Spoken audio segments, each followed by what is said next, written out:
कल हमने कहानी में सुना कि ब्राह्मण ने अपनी पत्नी से कहा कि अब मेरे मालिक आने वाले हैं और मुझे जाना है। अब आगे उसके बाद ब्राह्मण और ब्राह्मणी दोनों अपनी दिनचर्या में जुट गए। ऐसे ही दिन बीतते गए। अब वो दिन आया जब ब्राह्मणी को अपने बच्चे को जन्म देना था और उनके घर पुत्र का जन्म हुआ। दोनों पति पत्नी बहुत खुश थे। उनका जीवन और जीवन का संघर्ष ऐसे ही चल रहा था। पुत्र का नामकरण किया गया और उसका नाम सुशील रखा गया। अब उनका पुत्र 2 माह का हो चुका था। घर में छोटे बच्चे के होने से खुशी का माहौल था। उसके बड़े भाई बहन उसके आसपास रहते, उसको घेरे रहते ताकि उनके छोटे भाई को कोई तकलीफ ना हो। एक बार सुशील रोता तो उसके भाई बहन एक पैर पे खड़े रहते और उसको कोई तकलीफ नहीं होने देते। ऐसे ही दिनचर्या के बीच एक दिन सुबह ब्राह्मण ने अपनी पत्नी से कहा कि आज तबीयत कुछ ठीक नहीं लग रही और वह खेतों पर भी नहीं गया। 2-3 दिन तक ब्राह्मण की तबीयत लगातार बिगड़ती जा रही थी।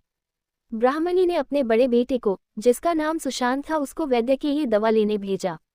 सुशांत चला तो गया लेकिन उसके पास पैसे नहीं थे, परंतु वैद्य ने उधारी में 3 खुराक दवा दे दी। लेकिन ब्राह्मण की तबीयत में कोई सुधार नहीं हुआ। एक शाम ब्राह्मण ने पास बैठी अपनी पत्नी से कहा कि अब मेरा समय हो गया है, अब मुझे जाना है। पत्नी समझ ना सकी। उसने अचंभित हो के पूछा, बीमारी में कहाँ जाना है? जहाँ भी जाना है पहले ठीक हो जाए उसके बाद जाए। ब्राह्मण ने एक हल्की सी मुस्कान के साथ ब्राह्मणी को समझाया कि जब तुम गर्भवती थी तब मैंने अपनी संतान के लिए पत्र देखा था और मुझे पता चला कि मेरी आने वाली संतान के साथ ही मेरा जीवन पूरा हो जाएगा। तो अब मेरा जीवन, मेरा और तुम्हारा साथ यहीं तक था। ये सुनकर ब्राह्मणी के तो जैसे होश उड़ गए, पैरों तले जमीन खिसक गई। परंतु ब्राह्मणी ये जानती थी कि उसके पति प्रकांड विद्वान हैं।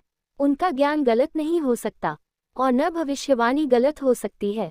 फिर भी उसने खुद को और ब्राह्मण को समझाने के लिए कहा, आप ऐसा क्यों कह रहे हैं? ऐसा कुछ भी नहीं होगा। ऊपर वाला हमारे साथ है।